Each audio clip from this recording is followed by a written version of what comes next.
Howdy, folks. Today we're looking at X-Men Classics #1 from 1983 in Marvel Comics. Now, please note, I did not say Classic X-Men. You might be more familiar with that August reprint series, which ran from 1986 to 95 and reprinted the first 110 issues of Chris Claremont's epical run as writer of Uncanny X-Men, give or take a few, although, of course, it was only Uncanny from issue 141, just so the pedants don't get their undies in a bunch.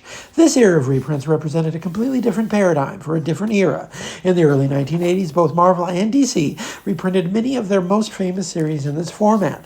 Double-sized, staple-bound comics, printed on Baxter paper, and specially recolored to take advantage of the better paper and printing technology available to premium comics in the era.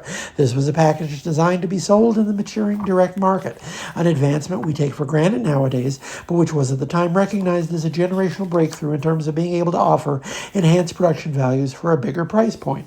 Sure enough, this comic book cost $2 at a time when regular issues of X-Men were still only 60 cents, and giant-size issue annuals a whole $1. But the market could apparently bear the price as this format flourished for a good few years, even if in hindsight this served as more of a transitional package on the way towards the more sustained engagement with the trade paperback format that was still a good few years away.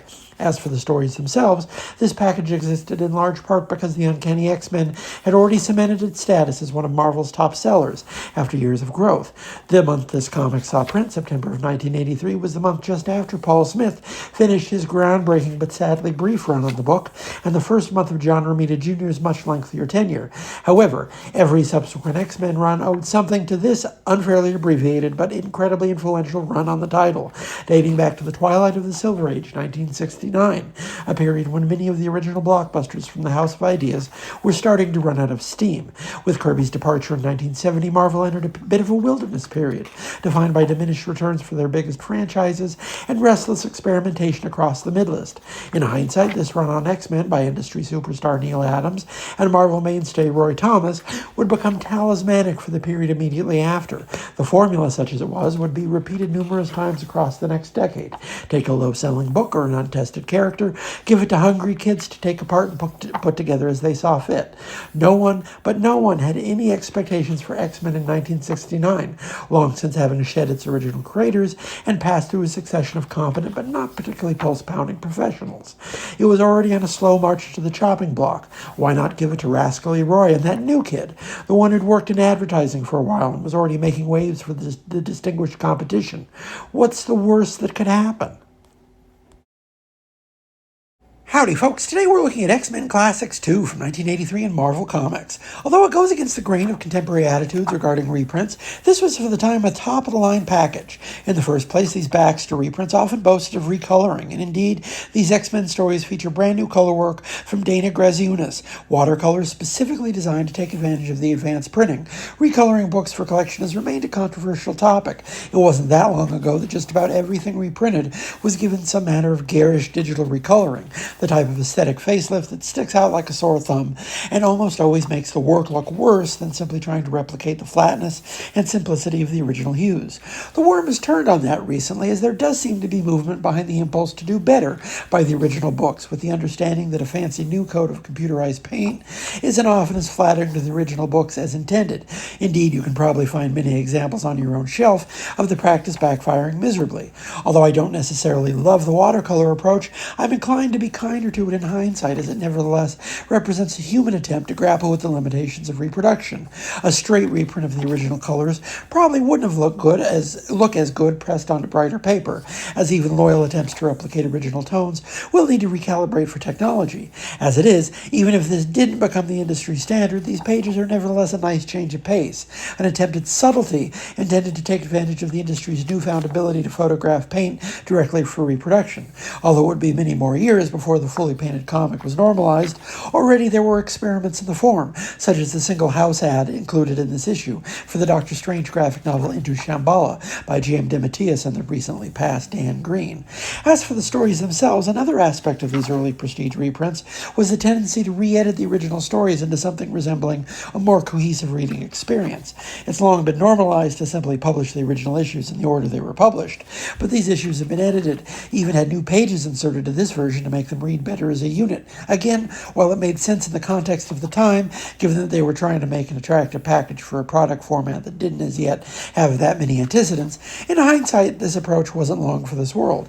The first trade I ever bought was for John Byrne's Trial of Galactus storyline, released a few years after this, and that book was similarly chopped and edited to make a more cohesive whole out of what was a pile of single issues, one story spread out over a couple of years of publishing time.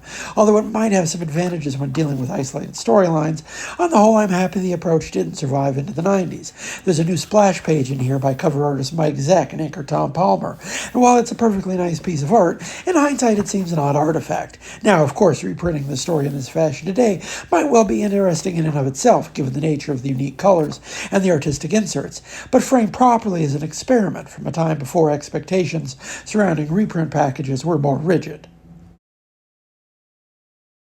Howdy folks, today we're looking at X-Men Classics number 3 from 1983 in Marvel Comics. As groundbreaking and as influential as Neal Adams and Roy Thomas's run on the X-Men was, it was also tragically brief. As I said before, X-Men had been on a slow drift towards cancellation before this run began. Sales perked up for the new creators, but the feedback mechanisms of the time simply weren't fast enough to register the change. By the time sales numbers for the early Adams and Thomas issues reached Marvel, the book was already canceled. Ironically, the strong reaction to that run ensured the book's survival as a reprint series, which it was from issues 67 to 93. That year of the book's history lasted from 1970 all the way to 75, and the publication of the immortal giant-size X-Men number 1. But even if this run was tantalizingly brief, it still paved the way for so much to come. Thomas and Adams' collaboration introduced a great deal that would be revisited and codified by later creators. Notwithstanding the fact that the living Pharaoh never quite stuck the landing to become a serious recurring threat, Adams' design for Havoc remains one of the most striking visuals from the period. Adams and Thomas's redesign of the Sentinels would stick around for decades. They introduced another major villain to the franchise, Karl Lykos, aka Sauron. Marvel's Sauron, that is, although it must be noted, the Marvel character explicitly names himself on panel after Tolkien's great arch-villain, a creative decision seemingly designed for the purpose of giving Marvel's lawyers no end of indigestion. After an intense battle with the cruel pterodactyl man, the X-Men find themselves in the Savage Land, fighting alongside Khazar against a group of artificial mutants created by a mysterious scientist who just recently arrived in the prehistoric paradise. The most remarkable trick here lies in the fact that up until 1969, Magneto was still enough of a cipher that no one had ever seen the X-Men's great arch-nemesis without his helmet. That example, I think, in itself says a lot about where the X-Men were, as characters and as a franchise by the end of the 60s. Still a vast, unexplored continent of potential waiting to be cracked open by just the right creators. The rest, as we know, was history. When Chris Claremont took over writing duties for the newly revived X-Men in 1975, he very consciously picked up where Thomas and Adams had left off, beginning with their Sentinel storyline, which had established a thematic connection between the Sentinels and the Sun that remains intact to the present day. Claremont would also spend a great deal of time in the Savage Land, placing Sauron fully within that milieu and reintroducing the Savage Land mutates as a recurring, if minor, threat. Finally, of course, Claremont picked up where these stories left off in terms of the development of Magneto. There just wasn't a lot to the guy. Despite his status as the team's greatest enemy, he was still a relative blank slate by the time Claremont got around to pitting him against the all-new, all-different team. That would change, of course, but the slow evolution of the modern iteration of the character began here.